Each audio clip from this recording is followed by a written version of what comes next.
Hello, friends. The topic of my presentation is Philosophy of Leadership, submitted to Professor Nikki Daniels, course number ORGL 490, Leadership and Change, this December 12, 2017, submitted by Pablo Cachon. I can accomplish all endeavors because God enabled me with the necessary abilities to accomplish my tasks. Philippians 3:14. When I reflect on the past, present, and future, I realize that leadership has not been all pleasant. Rather, it has been rewarding in bad or in good times. And that was the context of which the Apostle Paul wrote to the believers of Philippi. While he was in prison, he reflected on their generosity, how they participated with him in the cause of the gospel. The people that I have been privileged to cross paths with have been instrumental in the formation of how this assignment has developed. The first major reflection in the philosophy of leadership in this presentation has to do with the absence of leadership. For me, it had to do in the direction for those entrusted to my care. Literature by Drucker, 2008, suggested that clarity of purpose and/or mission alone allowed organizations to reach their objectives. I suspect that this also has to do with individuals. The individuals that I serve require a real person that they can receive authentic love, affirmation, belief, and dignity from, and in the way that they were created as image bearers of the Creator. This is why I enrolled in the organizational leadership program at Bethel. I desired to sharpen my skills, to serve the church more effectively and efficiently. I also lacked in direction for taking God's people to new levels for the 21st century church. I needed more skills and theories, tools, research, resources on leadership. The second reflection in this presentation addresses my philosophy of leadership, and for me that derived from the Word of God. Literature defined the love of wisdom in multiple applications. However, it denoted personal convictions and premise for an outlook of life. Philosophy 2001. Furthermore, Hancock and Hancock 2012 defined leadership as individuals who influenced, managed, directed, and guided their subordinates to the desired objective. In other words, for me, my worldview was based on the Holy Scriptures, where I derived the meaning, significance, and the nature of leadership. I view that in two dimensions. First, a love for God and others, and actively making disciples of all people that the Lord gives me the privilege to serve. The third reflection in this presentation deals with my personal manifesto. First, a remembrance that God is sovereign over everything. I live under His domain.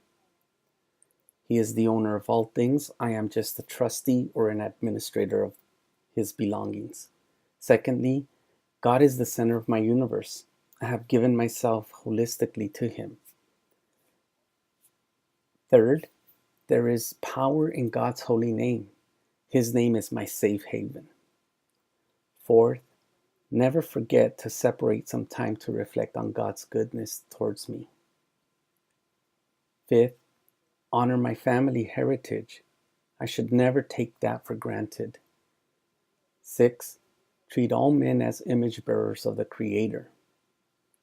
Seventh, truth and love are the constant guides for me into eternity. Eighth, humility and compassion towards the marginalized of my society. Ninth, skill and ability comes from the Lord. 10th, never desire what another man owns. The final reflection of this presentation observes the understanding of my leadership lens and change. Literature cited from Garden Warts and Roll, 1994, The Diversity Wheel, which has been instrumental to me in understanding the individuals I served. The diversity wheel resembled a bullseye, which started with an individual's character. At the core center of this circle, we notice the bullseye, or personality. In other words, the intangible, the underlying values and beliefs that are unique to each person, such as character traits. This was a powerful discovery to me, as Schaef's definition of followership, understanding where people are coming from, their core convictions, their core beliefs, is a very powerful tool for me to understand where individuals are at.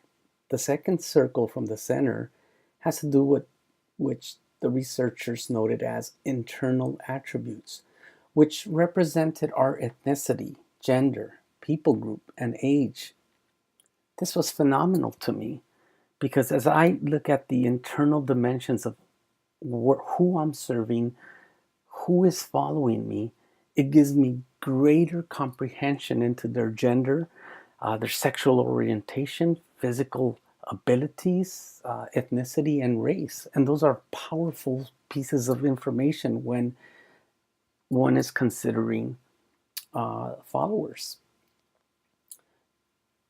Furthermore, the third circle from the center described social characteristics, which focused on social status, academic experience, spiritual awareness, and economic status. These external dimensions that make up individuals are powerful pieces and bits and pieces of information that are unique to each individual. For example, income, personal habits, recreational habits. I said it before, religion, educational background, work experience, appearances, parental status, marital status, and even the geographical location where these individuals reside are powerful pieces of information to help understand the followers who we interact with as leaders. The final circle had to do with organizational orientation, which described vocation dynamics such as job, position, hierarchy within the company, or leadership at work. As I move forward into the future, I have committed myself to the following. First, to lifelong learning. One doesn't arrive and is at the pinnacle of all knowledge. Knowledge, theories, methods are constantly changing, and so new discoveries are constantly being made. And so, for me, a lifelong learning is of a process, of a gradual movement and constant learning because people are different. We are unique, different experiences that people bring to the table. And so, because of those things, I am committed to a lifelong learning process. Secondly, I'm committed to research because it is advantageous. Um, it is credible for helping individuals especially when the research is empirical. And so that is of value. These are things that I knew of prior to coming to Bethel, but these are things that have become a bedrock and have affirmed uh, my skills in being a leader and how I can help those who I serve.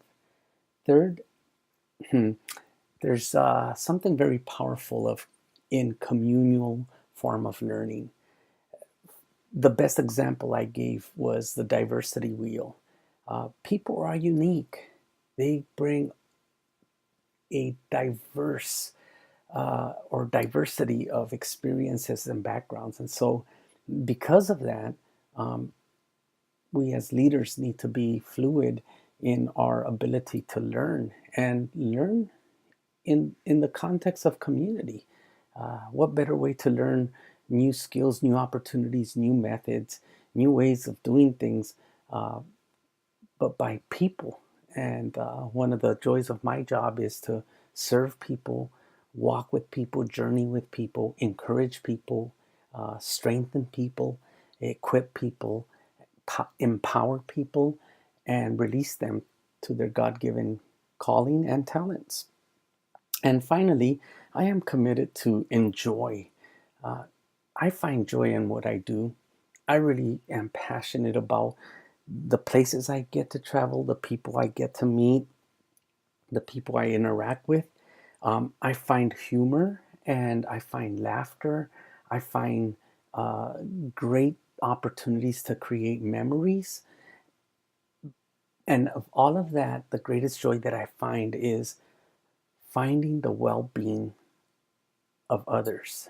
And when I see people flourishing, when I see individuals transformed, when I see individuals growing and changed by different things or opportunities that we've had to work together, that brings so much joy to my heart. I can't even imagine the joy it brings to the heart of the Creator.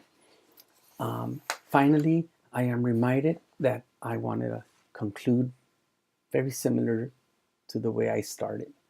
I can accomplish all endeavors because God has enabled me with the necessary abilities to accomplish my task. Philippians 3:14.